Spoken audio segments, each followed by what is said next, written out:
चलो स्टूडेंट्स, आज के क्लास में हम करने वाले हैं लिटरेरी डिवाइस। आपके लिटरेरी डिवाइस बहुत ही इंपॉर्टेंट होते हैं from the perspective of your exam, क्योंकि आपके लिटरेचर पार्ट से इंग्लिश के अंदर लिटरेरी डिवाइसेस के बारे में बहुत पूछा जाता है। साथ ही जब हम पोइट्री पढ़ते हैं हमारी, तो पोइट्री के अंदर आपको लिटरेरी डिवाइसेस फाइंड आउट करना आना चाहिए। तो आज हम वही क्लास करने वाले, क्योंकि जो हमारे पढ़ने का तरीका है उसमें आपने देखा होगा, अगर आपने कुछ क्लासेस अटेंड करी होंगी, तो हम क्या करते हैं सारे चैप्टर्स के साथ में लिटरेरी डिवाइसेस, थीम, सिंबलिज्म और whatever use in the literature और ये प्रोज और poetry whatever we are reading, तो हम उसमें क्या करते हैं साथ ही साथ हमारे क्वेश्चंस को भी डिस्कस करते हैं जो आपके एग्जाम्स में पूछे जा सकते हैं। एंड उन क्वेश्चंस को अटेम्प्ट करने के लिए क्या होता है, आपको लिटरेरी डिवाइसेस के बारे में पता हो जाना चाहिए, क्योंकि सिर्फ और सिर्फ स्टोरी बेस्ड आंसर आपको नहीं देने हैं। अब आपके जो भी डिटेल्ड क्वेश्चंस होते हैं, जो आपके चैप्टर की डिटेल से पूछे जाते हैं, या फिर अंडरस्टैंडिंग बेस्ड क्वेश्चंस होते हैं, उनमें आपके बहुत काम आते हैं। एंड अब हम देख लेते हैं थोड़ा सा कि लिटरेरी डिवाइसेस जो हैं वो क्यों इंपॉर्टेंट हैं, राइटर्स उनका यूज कैसे करते हैं, साथ ही हम उनको कैसे अपनी राइटिंग्स में आइडेंटिफाई कर सकते हैं। So this is Pooja Yadav, your English educator at SkillSnap. तो चलिए शुरू करते हैं हमारे literary devices, right. And class 9th and 10th के लिए होने वाली है ये वाली class. So 9th and 10th के बच्चों को ये समझना, आप समझिए कि आपके लेवल पे ही मैंने चूज किए हैं जो भी लिटरेरी डिवाइसेस आपके चैप्टर्स में, यानी कि आपके प्रोज एंड पोएट्री दोनों में यूज किए गए हैं, सिर्फ उन्हीं को हम डिस्कस करेंगे, क्योंकि लिटरेरी डिवाइसेस बहुत सारे होते हैं, हायर लेवल्स पर और ज्यादा होते हैं, तो क्योंकि वो आपके काम नहीं आने वाले हैं तो हम उनको डिस्कस नहीं करेंगे। बहुत ही बेसिक, हालांकि आपको ये पता होंगे पहले से ही, लेकिन क्या होते हैं एक्चुअल में ये और कैसे इनको आइडेंटिफाई करना है, कैसे आप समझेंगे कि आपके कौन सी राइटिंग में कौन सा लिटरेरी डिवाइस यूज किया गया है, वो हम आज की क्लास में सीखने वाले हैं। एंड आप इस पे बेस्ड क्वेश्चंस को कैसे आंसर्स कर सकते हैं वो भी हम आज की क्लास में देखने वाले हैं। एंड इस क्लास को देखने के बाद आई एम डैम श्योर कि आपको लिटरेरी डिवाइसेस में कोई कंफ्यूजन नहीं होगी, ठीक है, क्योंकि हम इस तरीके से पढ़ेंगे, साथ में कंपेयर करते जाएंगे एंड हर एक लिटरेरी डिवाइस को क्लियरली एक शॉर्ट में, एक सिंपल लैंग्वेज में एक डेफिनेशन भी देख लेंगे, ताकि उस डेफिनेशन को आप याद रख सकें एंड जब भी वो आपके सामने आए तो आप उसको आइडेंटिफाई कर सकें। तो सबसे पहले समझ लेते हैं what are literary devices. Literary devices हैं क्या आखिर, राइट? तो कुछ नहीं है, literary devices are techniques that writers use to convey meaning, enhance their writing and make their work more interesting, expressive and memorable. अब ये तो एक डेफिनेशनरी मीनिंग हो गई, राइट, कि लिटरेरी डिवाइसेस क्या है, टेक्निक्स हैं जो राइटर्स अपनी राइटिंग में यूज करते हैं ताकि उनकी राइटिंग और इनहांस हो सके, मेमोरेबल बन सके और क्या हो जाए, इंटरेस्टिंग हो जाए, एक्सप्रेसिव हो जाए, राइट।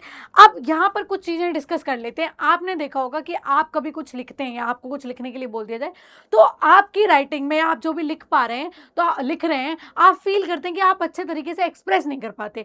वहीं पर आप किसी राइटर के द्वारा लिखा गया कोई भी प्रोज पढ़ लें या कोई पोइट्री पढ़ लें, तो राइटर ने कुछ ऐसे वर्ड्स का इस्तेमाल किया होता है या फिर कुछ ऐसे फ्रेजेस का इस्तेमाल किया होता है जिससे कि आप उस राइटिंग को पढ़ते समय ना सारी चीजों को इमेजिन कर पाते हैं, राइट। आपके सामने इमेजेस क्रिएट हो जाती हैं, तो वो इमेजेस क्रिएट करने का जो इफेक्ट आता है वो आपके लिटरेरी डिवाइसेस से आता है।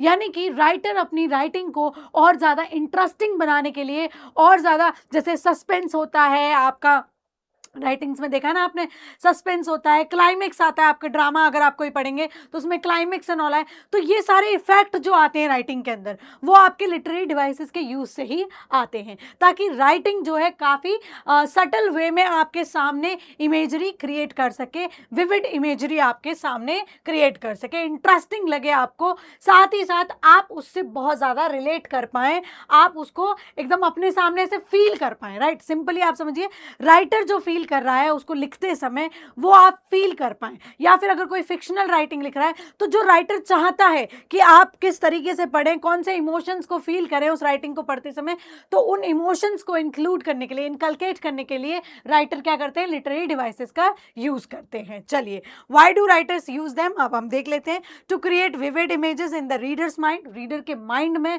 विविड इमेजेस क्रिएट करने के लिए यूज करते हैं। To add emotion and depth to the writing, यानी कि आपके आपकी राइटिंग में डेप्थ लाने के लिए, गहराई लाने के लिए राइटर्स आपके लिटरेरी डिवाइसेस का यूज़ करते हैं। लैंग्वेज को ज़्यादा पावरफुल और एंगेजिंग बनाने के लिए, यानी कि ताकि आपकी राइटिंग जो है वो इंटरेस्टिंग बन जाए, साथ ही इंपॉर्टेंट आइडियाज़ को एम्फेसाइज करने के लिए, यानी इंपॉर्टेंट आइडियाज़ पे काफ़ी ज़्यादा फोकस रहे राइटिंग। ऐसा ना हो कि इंपॉर्टेंट आइडिया कहीं राइटिंग में ऐसे गुम हो गया, कंफ्यूजिंग सी हो जाए, नहीं, क्लियर रहे। इंपॉर्टेंट इवेंट जो है, इंपॉर्टेंट आइडियाज़ जो राइटर प्रेजेंट करना चाहते हैं आपके सामने, वो क्लियरली विजिबल हो और आप उनको आइडेंटिफाई कर सकें या फिर आप उनको समझ पाएं। चलिए, where do we find them, और हमें कहाँ देखने को मिलते हैं? सिंपली पोएट्री में आपने देखा होगा क्या है, सिमिली, मेटाफर, एलिट्रेशन हमें देखने को मिलती है। प्रोज में हमें अधिकतर आयरनी, सिंबलिज्म एंड इमेजरी देखने को मिलती है। पोइट्स, राइटर्स जो हैं प्रोज राइटिंग्स में आप देखेंगे तो इमेजरी का यूज करते हैं, सिंबलिज्म का यूज करते हैं, and they holds specific meaning in that particular context. उसमें आपकी एक मीनिंग होती है। आयरनी बहुत ज़्यादा, हमने जितने भी चैप्टर्स कवर करे, ऑलमोस्ट हर एक चैप्टर में हमें आयरनी तो देखने को मिलती ही मिलती है, राइट। ड्रामा, ड्रामा में क्या होता है आपका? Allusion, personification, right. Everyday language में आपके हाइपरबोली एंड ऑक्सीमोरन। तो इन्हीं को हम कवर करने वाले हैं हमारे आज की क्लास में, राइट। अब चलिए एक एक करके समझ लेते हैं कि एक्चुअल में है क्या।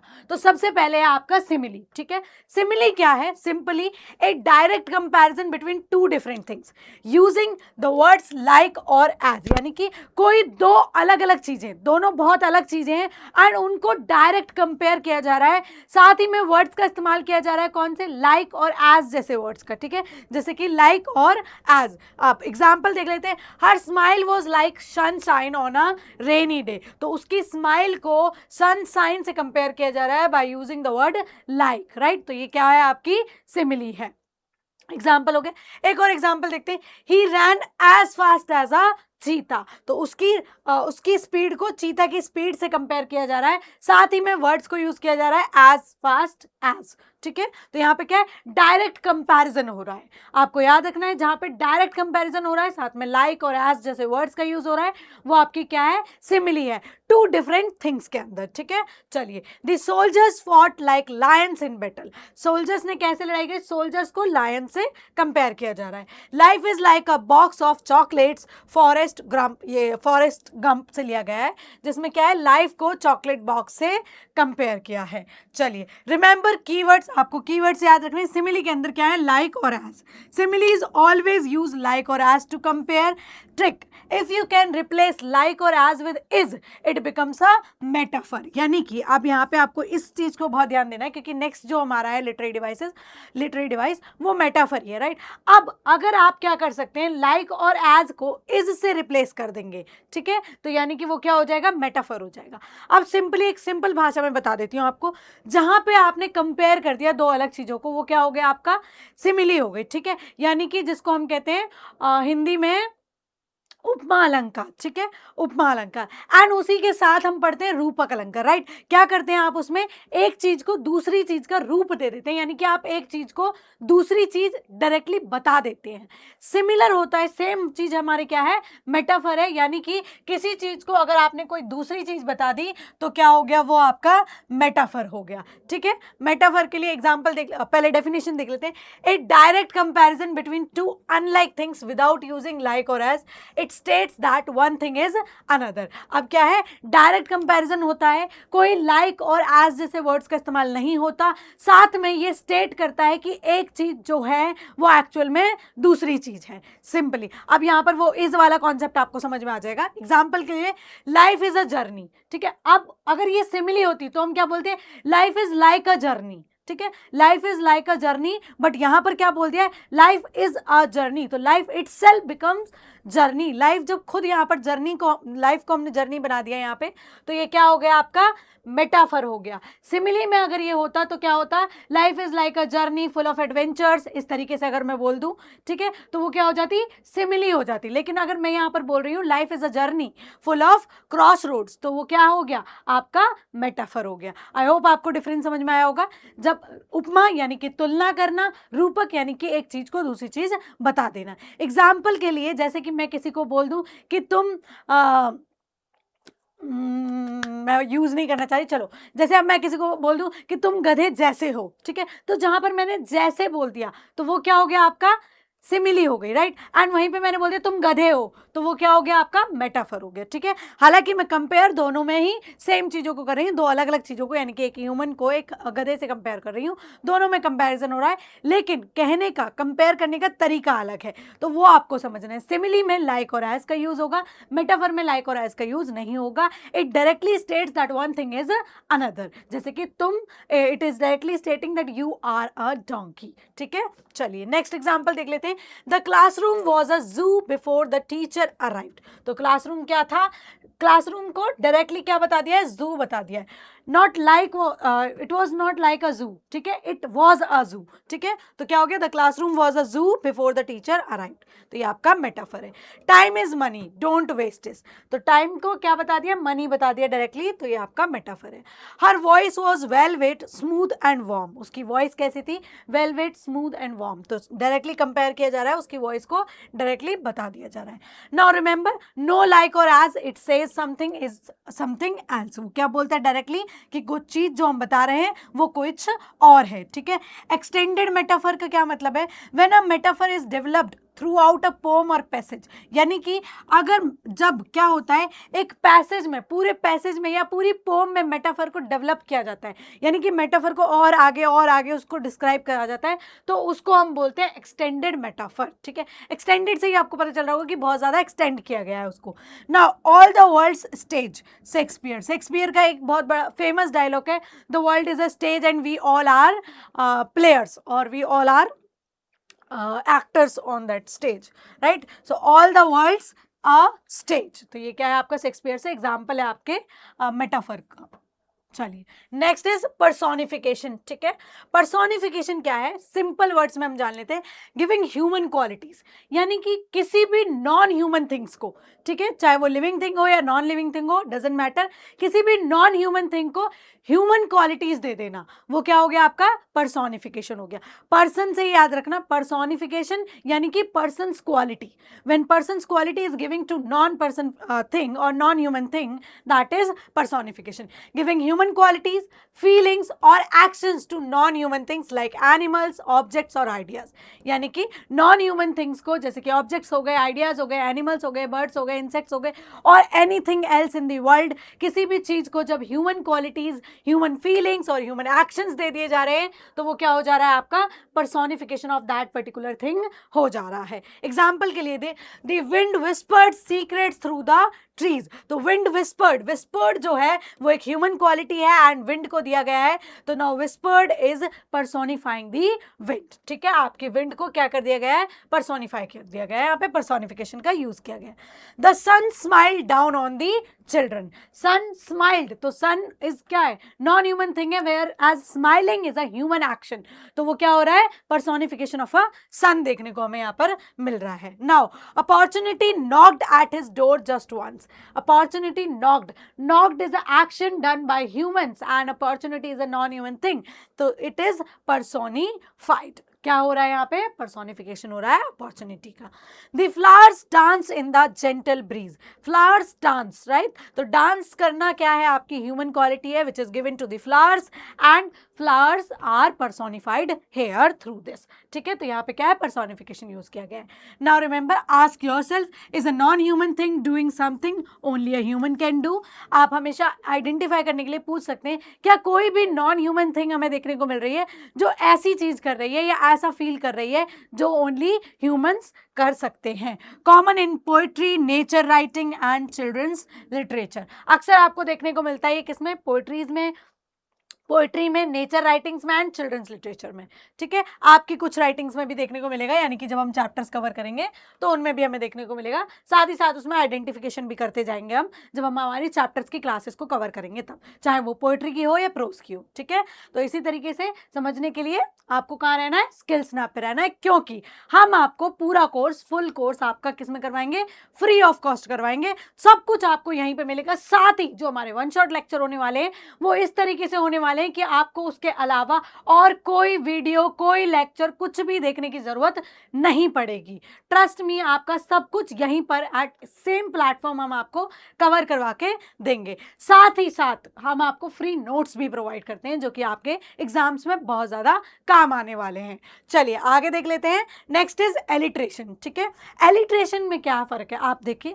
एलिट्रेशन का क्या मतलब है, वर्ड से याद रखना है, the repetition of same consonant sound at the beginning of closely connected words. यानी कि दो कोई भी क्लोजली कनेक्टेड वर्ड्स हैं, ठीक है, एक फ्रेज के अंदर हो सकते हैं या दो वर्ड्स भी हो सकते हैं, repetition of a consonant sound, जब आपका क्या हो, कॉन्सोनेंट साउंड रिपीट हो रहा हो। Remember, sound not word not later. ठीक है, क्या रिपीट होना चाहिए, साउंड रिपीट होना चाहिए, वो क्या है आपका रिपीटेशन है। Example, Peter pepper picked a pack of pickled papers. ठीक है, टंग ट्विस्टर है वैसे ये। ठीक है, तो आप देखोगे कि पी जो साउंड है आपका, पा साउंड जो है वो क्या हो रहा है बार बार, Peter pepper picked a pack of pickled peppers, तो पा साउंड की रिपीटेशन हो रही है। ठीक है, तो ये क्या है आपकी एलिट्रेशन है।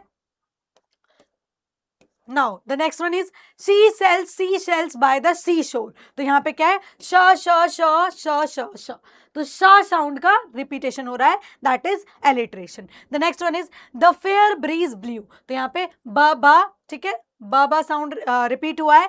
द वाइट फोम फ्लू, तो फोम एंड फ्लू, फ साउंड रिपीट हुआ है। एस.टी. कोलरिज की ये लाइन है। ठीक है, डस्ट ऑफ स्नो फ्रॉम ये क्या है, हैमलॉक ट्री। अब यहाँ पर आप देखेंगे dust of snow from a hemlock tree, Robert Frost. यहाँ पर भी आपको क्या है देखने को मिलेगा, क्या, साउंड रिपीटेशन आपका। हालांकि मुझे यहाँ पर समझ नहीं आया बच्चों कि dust of snow from a hemlock tree, I guess ये हमने एक गलत एग्जाम्पल ले लिया है, यहाँ पर कोई साउंड रिपीट नहीं हो रहा है, बट हाँ आपको पोम में देखने को मिल सकता है जहाँ पर आपका साउंड रिपीट हो रहा है। चलिए वो हम देख लेंगे जब हम क्लास कवर करेंगे, अगर ये होगा तो आपको पता चल जाएगा। ठीक है, आई होप आपको यहाँ से समझ में होगा, जहाँ पे भी आपका कॉन्सोनेंट साउंड रिपीट हो रहा है दैट इज एलिट्रेशन। ठीक है, आपको याद रखना है, focus on the starting sound not the letter. आपको किस पे ध्यान देना है, साउंड पर ध्यान देना है, लेटर पे ध्यान नहीं देना है। क्यों, क्योंकि phenomenal both start with F sound, फा साउंड। अब आप देखोगे फिनोमिनल एंड फिनोमिनन दोनों ही आपके किससे, फा साउंड से शुरू होते हैं। जैसे कि effect creates a musical rhythmic quality and makes text memorable. अब इसका यूज क्या होता है, ये आपका क्या है, म्यूजिकल इफेक्ट क्रिएट करता है आपकी पोइट्री के अंदर या आपकी पोम या प्रोज जिसमें भी यूज किया गया है। म्यूजिकल नोट, क्योंकि एक ही साउंड की रिपीटेशन क्या म्यूजिकल नोट की फील देती है आपको, राइट। साथ में रिदमिक क्वालिटीज आपकी हैं एंड उसी के साथ टेक्स्ट जो है उसको मेमोरेबल बना देता है, जैसे कि आपको वो याद रहने लगता है जब आपके एक ही साउंड को बार बार बोला जाता है। Use heavily in poetry and advertisements, और अधिकतर किस में यूज किया जाता है, पोएट्री में तो बहुत ज्यादा यूज किया जाता है। आपने देखा होगा कई बार पूरी पूरी लाइन भी यूज कर दी जाती है, उसके लिए भी एक लिटरेरी डिवाइस है, वो भी एक लिटरेरी डिवाइस है। ठीक है, तो वो भी हम देखेंगे। अब यहाँ पे क्या है, एडवर्टीजमेंट्स में भी इसको बहुत ज्यादा यूज किया जाता है। Now the next one is onomatopoeia. ठीक है, ओनोमेटोपिया क्या है, वर्ड्स दैट इमिटेट और suggest the natural sound of the thing being described. यानी कि ऐसे वर्ड जिनका इस्तेमाल किया जाता है एंड वो वर्ड खुद क्या करते हैं, सिमिलर जो चीज है, जैसे कि एग्जाम्पल के लिए आप समझते हैं, जैसे कि एनिमल साउंड्स, जब बच्चे बिल्कुल छोटे होते हैं ना तो हम एनिमल साउंड्स उन्हें पढ़ाते हैं, राइट। तो एनिमल साउंड्स के ऐसे वर्ड्स जो उस साउंड को ही प्रोड्यूस करते हैं, सिंपली जैसे मियाओ, तो आप मियाओ पढ़ रहे हो, that which sound it is representing is creating itself, यानी कि उसी साउंड को प्रोड्यूस कर रहा है एंड साथ में उसको इंडिकेट भी कर रहा है। ठीक है, एग्जाम्पल देख लेते हैं, the bees बज्ड lazily around the flowers. तो बीज बज्ड, बज्ड जो साउंड है आपका, तो देखो बज्ड साउंड भी वैसा ही आता है, बज, है ना, और साथ में वर्ड भी वही है। ठीक है, तो ये क्या है आपका ओनोमेटोपिया है। क्रैक, अब यहाँ पे देखो क्रैक क्या है, साउंड है एंड साथ में वर्ड भी किसको रिप्रेजेंट कर रहा है, उसी साउंड को जो कि जिसको ये बताया जा रहा है। I hope it is not confusing for you, मुझे ऐसा लग रहा है कि हो सकता है थोड़ा सा, बट सिंपली आप समझ लीजिए जो हम साउंड को डिस्क्राइब करने के लिए वर्ड्स यूज करते हैं वो आपके ओनोमेटोपिया होते हैं। The bat hit the ball out of the park, the stream gargled. अब देखो गर्गल्ड जो है वो स्ट्रीम का जो साउंड है उसी को सिंपली रिप्रेजेंट कर रहा है, गर्गल्ड। ठीक है, over smooth stones. Now, sizzle pop, the bacon fried in the poem. Sizzle pop. ठीक है, तो ये क्या है आपका ओनोमेटोपिया है, यानी कि itself, the word itself sounds like it is representing the sound. ठीक है, now the word sounds like what it means, यानी कि वैसा ही सुनाई देता है, वैसा ही हमें लगता है जैसा कि वो जो उसका मतलब है एक्चुअल में. ठीक है, कॉमन एग्जांपल है आपके buzz, hiss, crash, bang, clang, murmur, roar, whoosh, drip, splash. ठीक है, makes writing feel alive and vivid. क्या करते हैं, आपकी राइटिंग को अलाइव बनाते हैं और विविड बनाते हैं, यानी कि आपको ऐसा लगता है जब भी आपको ऐसे, जैसे मान लीजिए स्ट्रीम के बारे में मैं कुछ बता रही हूँ, ठीक है, एंड मैं वहाँ पे जैसे ड्रॉप ऑफ वाटर के बारे में बता रही हूँ एंड मैं वहाँ पे बोल दिया splash, the water drop eight splash के साउंड के साथ, तो वो क्या है, आपको एक ऐसे साउंड इफेक्ट भी देगा, साथ में आपके सामने एक इमेज क्रिएट करेगा जिसमें आप एक्चुअल में फील कर पाओगे कि, या फिर आप समझ लो विजुलाइज कर पाओगे कि आपने बूंद को गिरते हुए देखा और सुना है. Almost here it and the reader can almost here it, आप उसको सुन भी सकते हैं. ठीक है, तो वो ऑडियो क्रिएट करने के लिए, यानी कि हियरिंग साउंड इफेक्ट क्रिएट करने के लिए आपको इनका इस्तेमाल किया जाता है. किसका, ओनोमेटोपिया का. The next one is hyperbole. Hyperbole क्या है, a deliberate and extreme exaggeration of exaggeration used for emphasis और कॉमिक इफेक्ट, यानी कि कई बार जानबूझ के किसी चीज़ को बहुत ज़्यादा बढ़ा चढ़ाकर बोला जाता है, या तो वो क्या हो सकता है, उस चीज़ की इंपॉर्टेंस को बताने के लिए हो सकता है, या फिर एक कॉमिक इफेक्ट क्रिएट करने के लिए हो सकता है. उसी को हम क्या कह रहे हैं, हमारा हाइपरबोली कह रहे हैं. ठीक है, not mean to be taken literally, यानी कि जिसको हमें लिटरली नहीं लेना है, बल्कि हमें कैसे लेना है उसको, मेटाफोरिकली लेना है. And we need to understand the emphasis on the main idea जिस पे एम्फेसिस किया जा रहा है. क्या वो कॉमिक इफेक्ट के लिए किया जा रहा है या फिर उसको सिग्निफिकेंस शो करने के लिए किया जा रहा है. अब एग्जांपल देख लेते हैं. I have told you a million times to clean your room. अब यहाँ पे देखो मिलियन टाइम्स जो है, तो मिलियन टाइम्स एक्चुअल में मिलियन टाइम्स नहीं बताया उसको, but to emphasize on the task it has been used here, कि मैंने तुम्हें 1000 बार बता दिया, जैसे मम्मी बोलती है ना कि लाखों बार बता चुकी हूँ अपने रूम को साफ करो, तो एक्चुअल में वो लाखों बार नहीं बता रही हैं आपको, but she wants to emphasize on the task assigned to you, तो वो इसलिए इसका इस्तेमाल कर रही हैं. I was so hungry that I could eat a horse, यानी कि वो क्या कह रहा है, मैं इतना भूखा था कि मैं घोड़े को ही खा जाता, but you don't need to take it literally, वो हॉर्स को नहीं खाने वाला है, but that is something he want to emphasize on the on hunger, right, तो इसलिए यूज किया. Her bag weighs a ton, यानी कि उसका बैग बहुत भारी है, तो अ टन एक्चुअल में वो 1 टन का नहीं है, बल्कि उसके वेट को एम्फेसिस करने के लिए क्या किया जा रहा है, यूज किया जा रहा है. And this was used comic effect, you can say comic effect की तरह भी ले सकते हैं हम. I have a mountain of homework tonight. अब यहाँ पर क्या है, होमवर्क के वेट को या फिर आप समझ लें प्रेशर को शो करने के लिए उसने माउंटेन यूज किया है, एंड कॉमिक इफेक्ट भी आप यहाँ पर कह सकते हैं. It is not a lie, it's an exaggeration of effect. क्या है, ये एक्चुअल में लाई नहीं है, बट क्या है, एग्जैगरेशन है किसी भी इफेक्ट के लिए. ठीक है, यानी कि एक्चुअल में ये झूठ नहीं बोल रहे, एक्चुअल में है, जैसे वो बहुत हंग्री है, बहुत ज्यादा भूखा है, मम्मी ऑलरेडी बहुत बार बता चुके हैं, या फिर जिसने भी यहाँ पे बोला, जो स्पीकर है वो कई बार बता चुका है. यहाँ पर बैग एक्चुअल में भारी है, लेकिन यहाँ पर एक्चुअल में होमवर्क बहुत ज्यादा है, but that is not lie, और these people are not lying here, but they just doing exaggeration of the task they are assigned to do. ठीक है, क्या कर रहे हैं, अपने टास्क का वो इफेक्ट लाने के लिए, अपनी फीलिंग्स को, अपनी वाइब्स को एक्सप्रेस करने के लिए क्या कर रहे हैं, आपके हाइपरबोली यूज कर रहे हैं. ठीक है, एग्जैजरेट कर रहे हैं. We use hyperbole in everyday speech too, और हम अक्सर अपनी एवरीडे लाइफ में भी हाइपरबोली का यूज करते हैं. आपने भी कई बार 1000 बार तेरे को बोल दिया ऐसा मत कर, 1000 बार तेरे को ये कर दिया ऐसे मत बोल, तो वो से क्या है, हाइपरबोलीज होते हैं. ठीक है, क्रिएट्स ह्यूमर, सबसे पहले ह्यूमर क्रिएट करता है, ड्रामा क्रिएट करता है, और शोज स्ट्रॉन्ग इमोशंस. बहुत बार आपने सुना होगा, आप भी क्लास में बोलते होंगे लड़कियां बहुत ज़्यादा ड्रामा क्रिएट करती हैं, लड़कियां बहुत ड्रामा करती हैं, फालतू में एक चीज़ को बढ़ा चढ़ा के बताती हैं. So they are using hyperbole, they are not lying actually. ठीक है, याद रखना है आपको. नाउ एंटोनिम क्या है इसका, ये भी आपको याद रखना. अंडरस्टेटमेंट. ठीक है, अंडरस्टेटमेंट क्या है, saying less than what it is true, यानी कि किसी चीज को, अगर कोई भी इवेंट है, ठीक है, कोई भी चीज है, आप उसको डिस्क्राइब कर रहे हैं एंड आप जितनी वो है एक्चुअल में उससे बहुत ज्यादा बढ़ा चढ़ा के बता रहे हैं, तो वो क्या होगी, हाइपरबोली होगी. राइट, याद रखना है आपने, ये तो पढ़ लिया.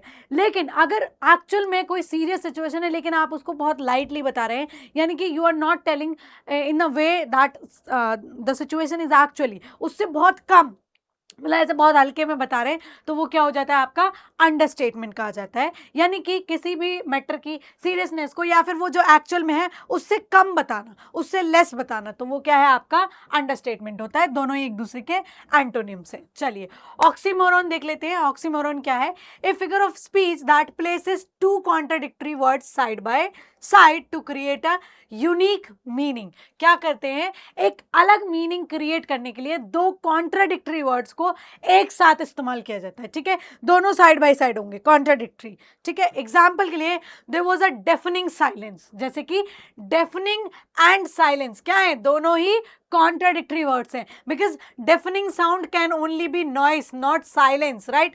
तो ये क्या है? साइलेंस एंड डेफनिंग दोनों कॉन्ट्राडिक्टरी वर्ड्स हैं एंड एक साथ यूज किए गए हैं, so they are creating the effect of oxymoron, ठीक है, इन द हॉल।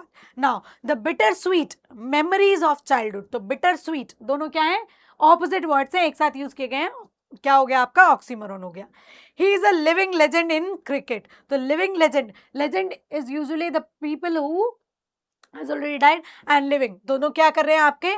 कैसा इफेक्ट क्रिएट कर रहे हैं? आपके ऑक्सीमोरन क्रिएट कर रहे हैं, दोनों ही कॉन्ट्राडिक्टरी वर्ड है। Act naturally, it's your true self, तो यहाँ पे क्या है? एक्ट एंड नेचुरली, तो दोनों क्या है? आपके कॉन्ट्राडिक्टरी वर्ड है, बट एक साथ यूज किए गए हैं, तो ऑक्सीमोरन इफेक्ट को क्रिएट करें। Two opposite words together but they make sense, दो ऑपोजिट वर्ड एक साथ यूज किए जाते हैं लेकिन वो प्रॉपर सेंस भी बनाएंगे, यानी कि the idea which the writer is trying to give you, you will get it correctly, ठीक है? आपको वो बहुत ही एक ही बार में पढ़ोगे तो समझ में आ जाएगा, क्योंकि वो यूज ही इस तरीके से किए जाते हैं ताकि सामने वाले को समझने में बिल्कुल कोई परेशानी ना हो। साथ में कॉमन ऑक्सीमोरन क्या है आप देख लेंगे। Deafening silence, bitter sweet, clearly confused, ठीक है? Sometimes we also speak like this कि I am clearly very confused in that, ठीक है? तो वो क्या है? क्लियरली एंड कंफ्यूज दोनों ऑपोजिट वर्ड्स हैं बट हम एक साथ यूज कर देते हैं to create the oxymoron effect. Effect creates a paradox that makes the reader think, क्या क्रिएट करता है? पैराडॉक्स क्रिएट करता है, यानी कि the situation which is it is actually described in opposite of that, ठीक है? कोई भी सिचुएशन जो एक्चुअल में है उसके बिल्कुल ऑपोजिट वर्ड्स में या फिर ऑपोजिट तरीके से डिस्क्राइब किया जाए तो उसी को हम पैराडॉक्स कहते हैं, ठीक है? Now the last one is irony, and paradox is also the result is opposite of the expected result, ठीक है? जो आपने एक्सपेक्ट किया उसका बिल्कुल ऑपोजिट हो जाए तो वो पैराडॉक्स हो गया। नाउ आयरनी देख लेते हैं। आयरनी तो बहुत कॉमन है, सबको पता ही होगा। When the intended meaning is the opposite of the literal meaning, यानी कि जो इंटेंडेड मीनिंग है, यानी कि जो बताया जाना, जो मैं कहना चाहती हूँ वो एक्चुअल में ऑपोजिट है जिसमें जो मैं कह रही हूँ उसके। जैसे कि एक बहुत बेसिक एग्जांपल, सरकाज़म, आपको पता होगा, आप बहुत यूज करते हैं अपनी लाइफ में, सभी लोग यूज करें, तो सरकाज़म आपका बहुत अच्छा एग्जांपल हो सकता है किसका? आयरनी का। Where your intended meaning is different from the meaning you are telling और opposite of the literal meaning, और when an outcome is the opposite of what is expected. Similarly to the paradox, outcome जो है वो क्या हो? Expected चीज से, expected result से ऑपोजिट हो, तो वो भी आयरनी है। साथ में सरकाज़म आप यूज करते हैं, यानी कि जो आप कह रहे हैं उसका जो इंटेंडेड मीनिंग है, जो आप कहना चाहते हैं उसको कहने के लिए आप बिल्कुल लिटरल मीनिंग के ऑपोजिट वर्ड्स का इस्तेमाल करें। वर्बल आयरनी, अब यहाँ पे कुछ दिए हुए हैं। Verbal irony, situational irony and dramatic irony, ठीक है? वर्बल आयरनी क्या है आपकी? Saying the opposite of what you mean, यानी कि जो आप कहना चाहते हैं, जो आपके कहने का मतलब है उसका बिल्कुल ऑपोजिट बोलना। Oh great, another Monday, you hate Mondays, right? आप क्या है? अगर आप मंडेज को हेट करते हैं एंड यू से ओ अनदर मंडे, ग्रेट, ठीक है? तो आप क्या है? बिल्कुल ऑपोजिट फीलिंग एक्सप्रेस कर रहे हैं, but actual you mean that you hate Mondays. Situational irony हम देख लेते हैं। When the opposite of what is expected happens, यानी कि जो आपने एक्सपेक्ट किया था उसका बिल्कुल ऑपोजिट हो जाता है, तो उसको हम क्या कहते हैं? सिचुएशनल आयरनी कहते हैं। एग्जाम्पल है इसका, ए फायर स्टेशन बर्न्स डाउन। अब देखो, फायर स्टेशन बर्न्स डाउन, ए पुलिस स्टेशन गेट्स रॉब्ड। तो फायर स्टेशन तो आग को रोकता है and here it is an irony कि सिचुएशन जो एक्सपेक्ट किया जाता है, अक्सर एक्सपेक्ट किया जाता है कि फायर स्टेशन वाले जो है वो फायर को स्टॉप करेंगे, एक्सटिंग्विश करेंगे, लेकिन यहाँ पर तो फायर स्टेशन ही जल गया, तो वो क्या हो गई? आपकी सिचुएशनल आयरनी होगी। ऐसे ही पुलिस रॉबरी से रोकती है and police gets robbed himself, तो ये क्या हो गया? आपकी सिचुएशनल आयरनी हो गई, ठीक है? Dramatic irony, when the audience knows something the character does not, यानी कि ड्रामेटिक आयरनी क्या होती है? जब कोई ड्रामा आप पढ़ रहे हैं या फिर ड्रामा आप देख रहे हैं, जो भी है, मूवीज आप देख रहे हैं तो उनमें भी आप देख सकते हैं कुछ ऐसी चीजें होती हैं, कुछ ऐसी सिचुएशंस होती हैं जो एक्चुअल में हमको पता है एज अ ऑडियंस, हमें वो चीजें पता है, लेकिन कैरेक्टर को नहीं पता होती, राइट। जैसे कि आपने टीवी सीरियल्स में देखा होगा कि अ, ऐसा होता है कि कोई किसी को ढूंढ रहा है एंड वो एक दूसरे के आपस में ऐसे मतलब क्रॉस होते हैं। मॉल में स्पेशली ऐसा सीन होता है कि वो एक ही उससे एक्सलेटर से ऊपर जा रहा है, नीचे जा रहा है एंड एक दूसरे को ढूंढ रहे हैं एंड हमें पता है वो उसके पीछे, हम सोचते हैं ओ पीछे मुड़ के देख, पीछे मुड़ के देख, लेकिन वो नहीं दिखते because the character doesn't know about that, but हमें पता है। तो वो क्या है आपकी, ये तो मैंने सिचुएशन डिस्क्राइब करने के लिए यूज किया है, दैट इज ड्रामेटिक आयरनी, ठीक है। Example, in Romeo and Juliet we know Juliet is alive but Romeo thinks she is dead. Similarly example आपका दिया है रोमियो एंड जूलियट में, हमें पता था कि जूलियट जो है वो जिंदा है, लेकिन रोमियो को लग रहा था कि वो मर चुकी है, दैट इज ड्रामेटिक आयरनी। चलिए सिंबलिज्म देख लेते हैं। Symbolism definition, using an object, person, place or event to represent something beyond its literal meaning। यानी कि राइटर अपनी राइटिंग में किसी पर्सन का, किसी ऑब्जेक्ट का, किसी प्लेस का या किसी इवेंट का यूज करते हैं, यानी कि उसको डिस्क्राइब करते हैं, बट उसके लिटरल मीनिंग से बिल्कुल एक अलग मीनिंग डिस्क्राइब करने के लिए, ठीक है। तो हमें कभी भी लिटरल मीनिंग नहीं देखना, बियॉन्ड द लिटरल मीनिंग उसको यूज किया जाता है। Example, a dove appears at the end of the war, symbolism symbolizing peace, यानी कि किसी वॉर के एंड में एक डव बर्ड जो होती है आपकी व्हाइट कलर की, वो आ जाती है, जो कि सिंबल होती है किसका, पीस का। तो वो क्या है आपकी सिंबलिज्म है, ठीक है, उसका आना सिंबलिज्म है पीस का। Now in poetry a rose often symbolizes love and beauty, और पोएट्री के अंदर रोज का इस्तेमाल किया जाता है अक्सर किसको सिंबलाइज करने के लिए, लव एंड ब्यूटी को शो करने के लिए। Similarly the colour black is often use to symbolize death और मिस्ट्री, ब्लैक कलर का इस्तेमाल डेथ और मिस्ट्री को सिंबलाइज करने के लिए यूज किया जाता है। In stories crossing a river often symbolises change और ट्रांजिशन, एंड स्टोरीज के अंदर क्रॉसिंग रिवर जब की बात आती है, इस इवेंट को जब दिखाया जाता है तो अक्सर वो किसके बारे में बताया जाता है, ट्रांसफॉर्मेशन के बारे में बताया जाता है, चेंज के बारे में बताने के लिए इस्तेमाल किया जाता है। Symbol equals to metaphor, no, symbol is not equals to metaphor, metaphor अलग होता है एंड सिंबल अलग होते हैं। A symbol is a concrete image, एक प्रॉपर इमेज यूज की जाती है, सटीक इमेज यूज की जाती है, that stands for an abstract idea, जो कि एक एब्स्ट्रैक्ट आइडिया को रिप्रेजेंट करती है वहां पे। एंड सिंबल को समझना कंप्लीटली हमारी अंडरस्टैंडिंग पे डिपेंड करता है कि हम उसको किस तरीके से समझ रहे हैं और कितना हम डिटेल्स पर ध्यान देते हैं, तभी हम सिंबल्स को कैच कर सकते हैं। नाउ कॉमन सिंबल क्या होते हैं आपके, रोज जो कि लव को रिप्रेजेंट करता है, डव जो कि पीस को रिप्रेजेंट करता है, एंकर होता है आपका होप एंड स्टेबिलिटी का सिंबल, साथ में बटरफ्लाई जो है वो आपकी ट्रांसफॉर्मेशन का सिंबल होती है। एंड अक्सर इनको पोएट्रीज में, आपके प्रोजेज में, चैप्टर्स में यूज किया जाता है। चलिए next one is imagery. Imagery क्या है, the use of vivid and descriptive language that appeals to the five senses. याद रखना है, थोड़ा सा ध्यान देना है यहाँ पर। इमेजरी क्या है, वर्ड्स का इस तरीके से इस्तेमाल करना, विविड लैंग्वेज का इस्तेमाल करना, ठीक है। यानी कि कभी भी जब राइटर्स किसी चीज़ को डिस्क्राइब करते हैं, डिस्क्रिप्टिव लैंग्वेज यूज़ करते हैं, जैसे कि कई बार आपने राइटिंग्स में पढ़ा होगा तो हीरो की जो एंट्री बताई जाती है, that he wore a black specs और कैप और waistcoat and black shoes and every detail of his attire आपको दी जाती है राइटिंग के अंदर, राइट। तो वो किस लिए होती है, विविड इमेज क्रिएट करने के लिए होती है, and it appeals to your what, five senses, आपके फाइव सेंसेस को वो एक्टिव कर देती है प्रॉपरली, ठीक है। Sound, taste, touch and smell, ठीक है। साइट यानी कि देखना, साउंड यानी कि सुनना, टेस्ट, टच एंड स्मेल यानी कि कोई इवेंट जगह अगर शुरू हो रहा है तो आपको बताया जाए कि पीछे से ऐसी आवाज़ आ रही है, साइड में ऐसे चेयर रखी है and he is listening that, reading that, और इमेज सामने आ रही है, ठीक है। तो वो सारा क्या है, आप सिंपली समझ लीजिए, जिस लैंग्वेज का, ऐसी लैंग्वेज का इस्तेमाल किया जाता है कि आपके फाइव सेंसेस को एक्टिव कर दिया जाता है, दैट इज समथिंग इमेजरी, ठीक है। इमेजरी का इस्तेमाल इसलिए किया जाता है। The golden sun dipped below the violet hills, sight. अब यहाँ पे क्या है, the golden sun dipped below the violet hills, तो यहाँ पे क्या, आपकी साइट को एक्टिवेट किया जा रहा है, आप देख पाएंगे। जैसे आप इसको पढ़ेंगे ना तो you can imagine the image before your eyes. Now the sweet scent of jasmine filled the warm evening air. Now this is activating your smell sound. Sweet scent of jasmine, तो scent of jasmine का इस्तेमाल किया गया है आपके smelling sense को activate करने के लिए. She bit into the tart juicy lemon, तो क्या है, टेस्ट के लिए juicy lemon. आप सिंपली भी बता सकते थे, राइट, बट यहाँ पे टेस्ट को एम्फेसिस करने के लिए, टेस्ट के लिए इमेजरी यूज की है. The rough bark scraped against his cold fingers, तो कौन सी, टच, ठीक है, टच को क्या करने के लिए, activate, appeals to your touch, ठीक है, तो वो क्या है, आपकी इमेजरी है.